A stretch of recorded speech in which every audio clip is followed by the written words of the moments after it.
आपल्याकडे खास BS6 shine servicing साठी येवला इथून आली होती. येवला नाशिक म्हणजे येवला आपल्या गॅलून पडते कमसे कम 200 किलोमीटर. इथून गाडी आली होती सर्व्हिसिंग साठी. मित्रांनो, कस्टमरने 2 दिवसापूर्वी तरी सर्व्हिसिंग केलेली आहे.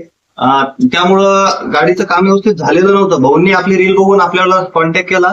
गाडी झटके मारायची अगोदर सुद्धा गाडीचं काम झालेलं 2 दिवसापूर्वी, पण गाडी ओके होत नव्हती. आपल्याकडे गाडी आली, आपण गाडीचं पूर्ण ओके काम केलेलं आहे.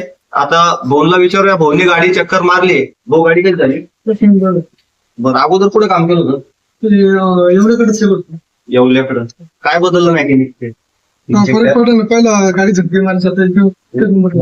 समोरच्या मॅकॅनिकने काय बदललं गाडीत? मित्रांनो, इंजेक्टर बदलला होता गाडीचा, तरी गाडीचा प्रॉब्लेम सॉल्व्ह झाला नव्हता. आता कितीला दिलं होतं इंजेक्टर?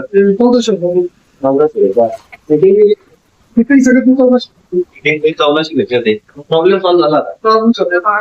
आपण कुठलं इंजेक्टर बसवलं गाडीला? पहिलं तुम्ही गाडी सोबत बसवलं. तेच बसवलं. मग गाडी आता ओके झाली. आधी एक मित्रांनो, आपण ज्यावेळेस BS6 काम करतो ना, परफेक्ट मॅकॅनिक बघा, व्यवस्थित जिथं काम होतं तिथंच बघा. बळजबरी असे सामान बदलून आपला खर्च वाया जायला नको. तुम्ही समाधानी आता आपल्याकडे आल्यानंतर? बरं, गाडी ओके झाली. बरं, येणाऱ्या कस्टमरला काय सांगशाल? गाडीचं काम चांगलं होती तर काम व्यवस्थित झालंय ना? बरोबर. मित्रांनो, आपल्या गाडीमध्ये काही अडचण असेल तर आपण आमच्या शॉपला भेट द्या. आपला पत्ता आहे संत कृपा auto parts and garage, Nachanvel road, बाबरा, तालुका फुलंब्री, जिल्हा छत्रपती संभाजीनगर. धन्यवाद.